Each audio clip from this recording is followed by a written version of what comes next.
Bismillahirrahmanirrahim. Assalamualaikum warahmatullahi wabarakatuh. Perkenalkan, nama saya Nur Hikmah A, adalah dosen Prodi S1 Farmasi Universitas Megarizky, Makassar. Pada kesempatan ini, saya akan menjelaskan salah satu mata kuliah yang saya ampuh, yaitu mata kuliah bioteknologi, di mana bioteknologi ini adalah mata kuliah wajib yang didapatkan di semester genap dengan jumlah 2 SKS teori dan 1 SKS praktikum. Adapun capaian pembelajaran mata kuliah bioteknologi, yang pertama adalah mahasiswa mampu menjelaskan dan memahami definisi dan ruang lingkup bioteknologi.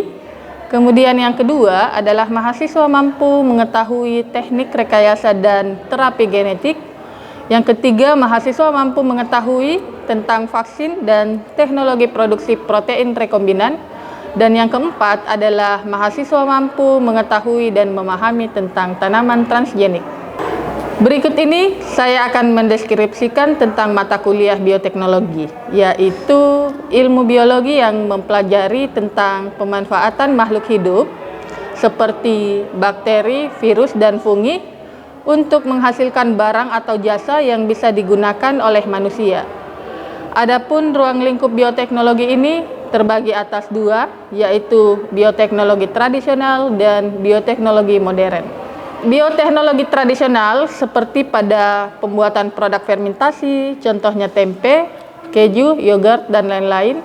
Dan yang kedua adalah bioteknologi modern seperti rekayasa genetik, vaksin, dan tanaman transgenik. Berikut ini adalah materi pembelajaran yang saya berikan kepada mahasiswa. Yang pertama adalah pendahuluan, kemudian yang kedua ruang lingkup bioteknologi, yang ketiga sifat dan fungsi material genetik, yang keempat asam nukleat protein, aliran informasi genetik, yang kelima rekayasa dan terapi genetika, yang keenam DNA dan RNA, yang ketujuh sintesa dan isolasi protein, yang kedelapan fermentasi dan metabolit mikroorganisme, yang kesembilan vaksin dan teknologi produksi protein rekombinan, yang ke-10 antibodi monoklonal dan teknologi produksi, ke-11 inseminasi buatan, ke-12 tanaman transgenik, produk biosimilar, dan yang terakhir adalah isolasi dan purifikasi protein. Oke, kemudian untuk sistem pembelajaran yang kita gunakan di masa pandemi ini, khususnya di Universitas Megarizky, di Fakultas Farmasi ini kita mengenal yang namanya metode hibrid pastinya, yang biasanya teori itu dilakukan secara daring, dan untuk praktikum sendiri kita gunakan metode daring dan luring, di mana untuk aplikasi yang digunakan untuk mendukung pembelajaran secara daring yaitu Zoom Meeting dan WhatsApp Group. Sedangkan metode pengumpulan tugas menggunakan aplikasi Google Classroom dan pengumpulan dalam bentuk soft copy dengan mengirimkan melalui email dosen. Untuk pemberian kuis biasanya saya menggunakan aplikasi Quizizz, di mana aplikasi ini bisa kita langsung melihat nilai hasil dari pertanyaan yang telah kita jawab dalam kuis ini. Jadi kita bisa melihat nilai yang telah kita peroleh. Kemudian untuk berbagai strategi, teknologi, dan metode pembelajaran yang saya terapkan tujuannya agar dapat meningkatkan kualitas belajar mahasiswa serta menciptakan lulusan yang berkompeten di bidang farmasi. Kemudian untuk metode pembelajaran yang saya terapkan ada 3, yaitu yang pertama adalah ceramah atau penyampaian materi, kemudian untuk yang kedua adalah diskusi kelompok, yang ketiga adalah pemberian kuis kepada mahasiswa. Kemudian untuk metode ceramah sendiri yang saya terapkan adalah agar mahasiswa dapat dengan mudah memahami materi pembelajaran serta diharapkan dapat terjadi interaksi personal antara dosen dan mahasiswa di tengah-tengah pemberian materi. Untuk metode diskusi kelompok, saya memberikan suatu permasalahan atau sebuah studi kasus yang menyangkut fenomenal terkini pastinya dalam bidang bioteknologi modern untuk dibahas bersama seperti pada masa pandemi COVID-19. Saat ini perusahaan farmasi sedang gencar-gencarnya dalam pembuatan vaksin. Tujuan dari diskusi ini agar mahasiswa dapat bertukar pikiran, memberikan solusi, serta memecahkan suatu permasalahan dengan harapan bahwa semua mahasiswa dapat lebih aktif lagi bertukar pikiran serta menyumbangkan ide-ide kreatif logis, dan saling menghargai pendapat orang lain. Yang ketiga adalah pemberian kuis yang menjadi alternatif yang bisa digunakan untuk memberikan penilaian kepada mahasiswa. Metode kuis ini memicu mahasiswa untuk antusias dan lebih serius dalam proses belajar mengajar. Secara teknis, metode ini bisa digunakan apabila proses perkuliahan hampir selesai. Metode ini juga berfungsi sebagai bahan review atas materi-materi perkuliahan yang disampaikan sebelumnya.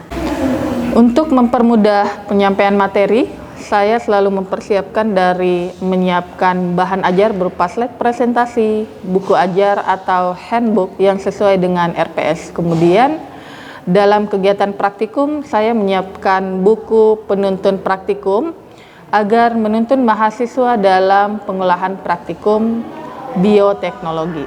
Sedangkan untuk sistem penilaian, di sini saya menggunakan teori itu 60%, sedangkan untuk praktek adalah bobot 40%. Untuk sistem penilaian teori, itu di mana 10% adalah aktivitas atau keaktifan pada mahasiswa, kemudian 20% tugas dan diskusi, kemudian 30% UTS, dan 40% UAS. Untuk sistem penilaian praktikum, di mana 10% adalah bobot untuk respon, kemudian 20% untuk tugas pendahuluan, dan 30% laporan praktikum, serta 40% adalah ujian praktikum. Berikut ini saya akan tampilkan video proses pembelajaran mata kuliah bioteknologi, dan kita saksikan video berikut ini. Ya, bismillahirrahmanirrahim. Assalamualaikum warahmatullahi wabarakatuh dan selamat pagi. Jadi pada hari ini kita akan mempelajari tentang bioteknologi dengan judul aplikasi bioteknologi pada tanaman transgenik, ya. Setelah minggu lalu kita membahas tentang fermentasi toh. Nah, jadi dari kata transgenik, jadi ada dua kata, trans dan genik. Kalau trans itu apa ya? Apa itu trans? Transmigrasi, transportasi, apa itu? Perpindahan, betul. Jadi trans adalah perpindahan. Kata-kata apa saja yang mengandung kata trans? Oke, apa itu transportasi? Perpindahan kendaraan. Kendaraan yang digunakan untuk berpindah. Kemudian transmigrasi. Apa itu transmigrasi? Perpindahan penduduk. Toh? Terakhir, transgender. Apa itu transgender? Perpindahan gender. Adakah? Oke. Jadi kita membahas tentang transgenik. Jadi di mana transgenik ini adalah perpindahan gen yang kita lakukan pada tanaman, ya. Nah, kemudian dalam aplikasi bioteknologi itu ada 4 warna yang dikelompokkan. Yang pertama adalah bioteknologi merah atau red biotechnology, di mana bioteknologi merah ini mempelajari aplikasi bioteknologi di bidang medis. Contohnya pada pembuatan apa? Pada bidang medis, pembuatan vaksin. Oke, pembuatan vaksin.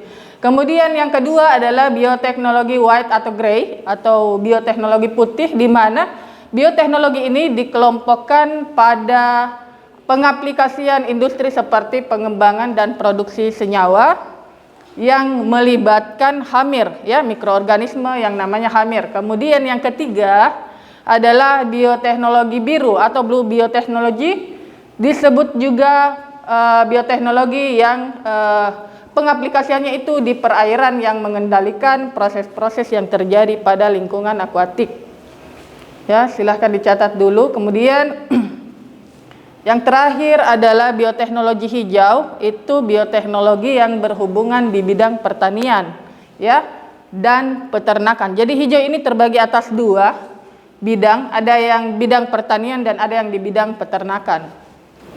Oke, next. Jadi untuk hari ini kita akan membahas tentang bioteknologi transgenik, ya. Jadi bioteknologi transgenik ini masuk ke dalam jenis bioteknologi hijau, ya. Kenapa bioteknologi hijau? Karena dia berhubungan dengan bidang pertanian. Nah, Jadi kalau kita lihat gambar ini ada beberapa gambar yang memperlihatkan tentang warna-warni dan variasi dari berbagai macam tanaman atau tumbuhan atau buah. Ya, ini adalah hasil dari bioteknologi apa tadi? Transgenik pada tanaman, ya. Nah, kemudian untuk gambar selanjutnya. Jadi ini ada gambar jagung yang berwarna-warni, kemudian ada gambar kiwi seperti semangka isinya, toh. Kemudian ada semangka yang berbentuk segi empat. Kemudian ini gambar apa ya? Jagung. Ya, jagung warna hitam itu bukan dibakar hangus, nah bukan. Itu karena proses transgenik tanaman. Kemudian ada apa ini? Lemon. Lemon berisi? Lemon berisi tomat. Kemudian ada stroberi berwarna hijau. Sebenarnya stroberi itu tiap kita lihat stroberi itu warna apa sebenarnya? Warna merah. Ya, jadi ini adalah bagian contoh-contoh produk dari tanaman transgenik, ya, unik hasilnya. Nah, kemudian selanjutnya kita bisa melihat ada gambar sunkist dengan bentuk segi 5, kemudian ada semangka sekecil ini. Jadi ini bukan hasil dari pengeditan gambar, bukan, ya. Ini adalah bagian dari hasil produk tanaman transgenik. Kemudian ada tomat berwarna ungu, berwarna ungu, gitu. Jadi beberapa tanaman telah dihasilkan dari proses tanaman transgenik. Nah, ini adalah contoh yang lain, ya, anggur berwarna-warni, kemudian jagungnya juga berwarna-warni. Next, kita lanjut bagian, nah apa saja kerugiannya? Jadi tidak selamanya ada keuntungan di dalam sebuah produk transgenik tanaman, juga ada kerugiannya. Kerugian yang pertama adalah membunuh semua hama tanaman, ya, membunuh semua hama tanaman, di mana yang kita ketahui bahwa hama tanaman itu tidak selamanya merugikan, ya. Ada juga hama tanaman yang menguntungkan. Toh? Kemudian yang kedua adalah hama resistensi terhadap insektisida. Jadi kita semprotkan tanaman atau sayuran menggunakan insektisida, itu sudah tidak mempan, dia tidak mati, dia sudah kebal. Ya, kemudian kerugian yang ketiga adalah membunuh hewan yang hinggap pada tanaman, misalnya kupu-kupu. Apa fungsinya kupu-kupu pada tanaman? Membantu dalam proses penyerbukan, ya. Jadi itu kupu-kupu nanti yang membawa serbuk-serbuk sari ke tanaman sehingga dia membantu proses penyerbukan. Kemudian yang terakhir, ternyata ada penelitian yang menemukan bahwa hasil produk tanaman transgenik ketika kita sering mengkonsumsi itu dapat menyebabkan kanker. Ini yang paling parah. Oke, jadi selanjutnya pada pertemuan kali ini kita akan membahas salah satu contoh jurnal yang telah meneliti tentang transgenik tanaman sebagai sistem produksi vaksin. Di mana yang kita ketahui pada saat ini vaksin yang telah berkembang itu kita menggunakan vaksin secara, kalau divaksin orang secara apa? Disuntik, toh? Disuntik, ya. Jadi pada penelitian ini ada beberapa tanaman dan tumbuhan yang dimasukkan vaksin ke dalamnya, toh, dengan cara tanaman transgenik itu memasukkan vaksin ke dalamnya sehingga nanti pada saat boleh divaksin itu sudah dengan cara memakan buah atau sayuran. Ini bisa memungkinkan untuk anak-anak yang sangat takut divaksin pastinya. Toh, keuntungannya. Kemudian bisa juga untuk lansia-lansia yang takut pada jarum suntik. Mungkin ini memudahkan sekali. Kenapa? Karena di dalam buah itu kita menyuntikkan vaksin kemudian dimakan seperti biasa saja. Ya. Jadi ini sangat-sangat penemuan yang yang paling modern menurut saya. Nah, yang kita ketahui vaksin adalah apa? Vaksin adalah apa? Mikroorganisme yang dilemahkan, toh. Nah, mikroorganisme yang dilemahkan kemudian yang bisa merangsang sistem imun pada manusia. Nah, kemudian vaksin ini yang selama ini kita tahu itu dibuat berupa cairan suntik yang harus tetap terjaga dengan baik. Jadi vaksin itu tidak boleh disimpan sembarangan, toh harus disimpan di dalam sebuah kayak lemari pendingin atau biasa disebut dengan bioreaktor. Dan bioreaktor itu harganya sangat mahal. Sehingga kalau kita harus menggunakan vaksin yang masih dalam vial itu memerlukan biaya yang sangat mahal karena harus ada penyimpanannya, kemudian ketika dikirim itu vaksinnya harus dengan baik terjaga. Nah, tidak seperti dengan vaksin yang ada di dalam buah ini. Toh tidak memerlukan tidak memerlukan penyimpanan khusus pastinya seperti buah yang biasa saja. Itu bisa terjaga di dalam vaksinnya. Kenapa? Karena sudah ada buah yang melindungi vaksin tersebut di dalam tanaman itu. Oke, selanjutnya untuk yang kedua ini, meskipun dengan imunisasi telah sukses dalam mengatasi beberapa penyakit, namun masih ada ditemukan sekitar 2 juta anak yang meninggal tiap tahunnya akibat penyakit infeksi. Kenapa? Karena beberapa masalah, yaitu yang pertama mahalnya biaya imunisasi. Toh yang pertama itu imunisasi membutuhkan biaya yang paling mahal. Kemudian yang kedua, untuk negara terpencil itu dalam pengiriman vaksin itu rawan rusak, ya. Rusak di perjalanan sehingga tidak jadi lagi divaksin itu balitanya atau anak-anak. Kemudian pada negara berkembang pasti jelas kurang orang yang meninggal. Kenapa? Karena vaksin itu mudah dijangkau. Berbeda dengan yang ada di desa atau di pedalaman, itu sangat susah dijangkau. Kenapa? Karena itu tadi rawan rusak vaksin pada saat pengiriman. Nah, oleh sebab itu pada penelitian kali ini para ilmuwan akhirnya menemukan bahwa vaksin ini bisa dimasukkan ke dalam buah atau tanaman, sehingga disebut dengan vaksin edible, ya, namanya adalah vaksin edible. Jadi pada vaksin edible ini tanaman disisipi gen, ya, yang memproduksi protein sebagai epitop sehingga bisa masuk ke dalam tubuh kita pada saat kita terserang sebuah penyakit. Jadi itu yang nanti menjadi bioreaktor atau pabrik yang memproduksi vaksin. Jadi ada nanti sebuah pabrik yang khusus itu memproduksi vaksin berupa sayur dan buah. Apa kerugian lainnya? Biayanya mahal, pasti, toh, karena membutuhkan lahan yang luas dan itu harus diproduksi secara besar-besaran. Dan tidak semua itu tumbuhan langsung bisa tumbuh secara cepat, toh membutuhkan waktu yang lama. Kemudian apalagi kalau tidak berhasil pertumbuhannya, kemudian harus diganti lagi, diulang lagi dari awal, itu membutuhkan sebenarnya biaya produksi yang lumayan mahal. Selanjutnya adalah rumusan masalah dari penelitian sebuah jurnal ini yang kita bahas. Jadi apakah tanaman transgenik dapat menjadi sistem yang berguna untuk memproduksi vaksin? Kemudian tujuannya adalah untuk menjadikan tanaman transgenik sebagai alternatif lain, ya, artinya cara lain untuk kita bisa mendapatkan vaksin, toh. Jadi untuk langkah kerja yang pertama adalah isolasi gen terpilih dari mikroba yang akan dipakai sebagai kandidat vaksin. Jadi ini adalah gen, kemudian nanti kita akan potong sedikit di bagiannya, kemudian dimasukkan ke dalam plasmid tanaman, ya.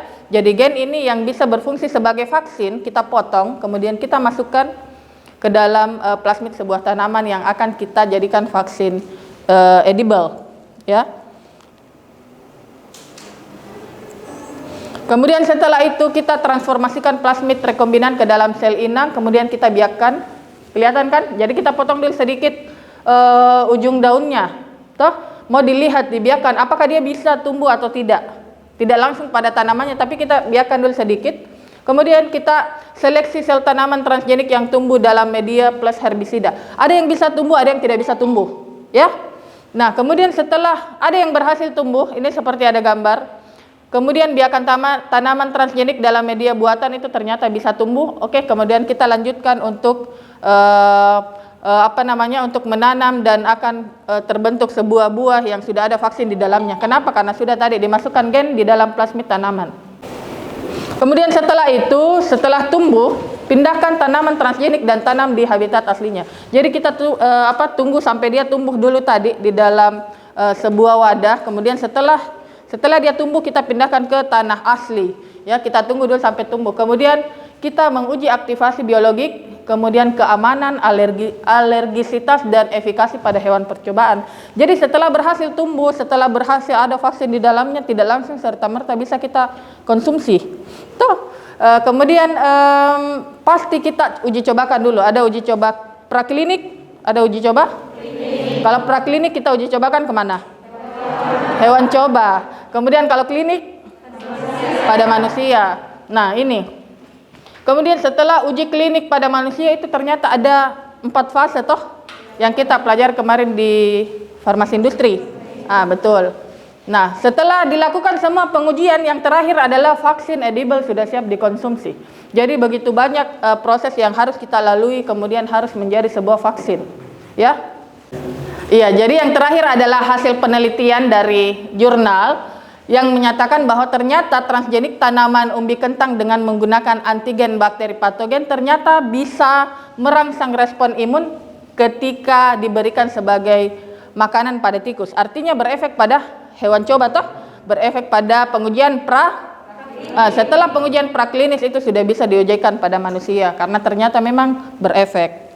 Jadi hasil uji klinik yang pertama kali dilakukan untuk edible vaksin ini bertujuan untuk mengetahui bagaimana respon imun dari vaksin edible pada manusia. Tadi kan sudah diuji cobakan pada hewan toh, nah sekarang pada manusia. Ternyata pada uji melibatkan 14 sukarelawan sehat, di mana 11 orang ini diantaranya secara acak diberi makanan kentang transgenik, sedangkan 3 orang lainnya diberi kentang biasa. Hasil percobaan menunjukkan bahwa 10 dari 11 orang yang mengkonsumsi kentang transgenik menunjukkan peningkatan kadar antibodi dalam darah sebesar 4 kali lipat. Berarti hasilnya positif atau negatif? Positif. Ya, bagus berarti hasil. Oke, jadi yang terakhir adalah kesimpulan, di mana kesimpulan pertama, vaksin yang diturunkan dari tanaman dapat dimakan. Artinya berefek positif terhadap pengujian pada klinis dan bisa dijadikan imunisasi aman dan lebih efektif. Ya, yang kedua, produk terapi yang dihasilkan akan mengatasi beberapa kesulitan yang berhubungan dengan vaksin tradisional seperti produksi mahal, distribusi dan pengiriman. Ya, jadi kita bisa mengajarkan sama petani-petani untuk menerapkan vaksin edible ini. Yang terakhir adalah silahkan mencari satu jurnal penelitian tentang tanaman vaksin edible ini. Kemudian sertakan review jurnal mulai dari rumusan masalah, kemudian tujuan penelitian, kemudian cara kerja, dan yang terakhir adalah hasil penelitian. Oke, ada yang mau ditanyakan dari materi tadi?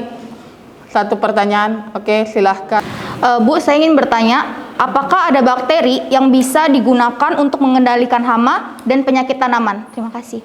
Oke, pertanyaan yang bagus ya. Jadi ada dalam produk pertanian ada yang namanya produk biokontrol. Produk ini berisi bakteri patogen ya, di mana produk ini bisa untuk melawan hama atau serangga yang ada pada tanaman sehingga memungkinkan tanaman bisa tumbuh dengan subur dan baik. Oke, Bu. Baik, Ibu, saya mau bertanya di poin bagian apa sih sebenarnya tujuan dari pembuatan vaksin edible? Oke, terima kasih. Oke, pertanyaan yang bagus dari Syahrul ya. Sekiranya ada mahasiswa yang bisa menjawab dari pertanyaan temannya, silahkan. Izin menjawab. Sebelumnya terima kasih atas kesempatan yang telah diberikan kepada saya. Di sini saya akan mencoba menjawab pertanyaan dari teman saya Syahrul, di mana tadi pertanyaannya apa sih sebenarnya tujuan dari pembuatan vaksin edible. Jadi menurut pemahaman saya berdasarkan apa yang telah dijelaskan oleh Ibu tadi, bahwa tujuan dari pembuatan vaksin edible yaitu untuk mempermudah anak-anak diberikan vaksin dan untuk meminimalisir yang namanya resiko penularan penyakit. Sekian dan terima kasih. Oke, jawaban yang bagus dari Fatmawati ya. Oke, terima kasih atas perhatiannya hari ini. Saya tutup dengan ucapan alhamdulillahirabbil alamin. Assalamualaikum warahmatullahi wabarakatuh. Waalaikumsalam warahmatullahi wabarakatuh. Baik, itulah penjelasan dan cuplikan terkait salah satu mata kuliah yang saya ampuh, yaitu bioteknologi. Semoga dapat bermanfaat. Terima kasih atas perhatiannya dan tetap jaga kesehatan. Saya Nur Hikmah A, pamit undur diri. Wassalamualaikum warahmatullahi wabarakatuh.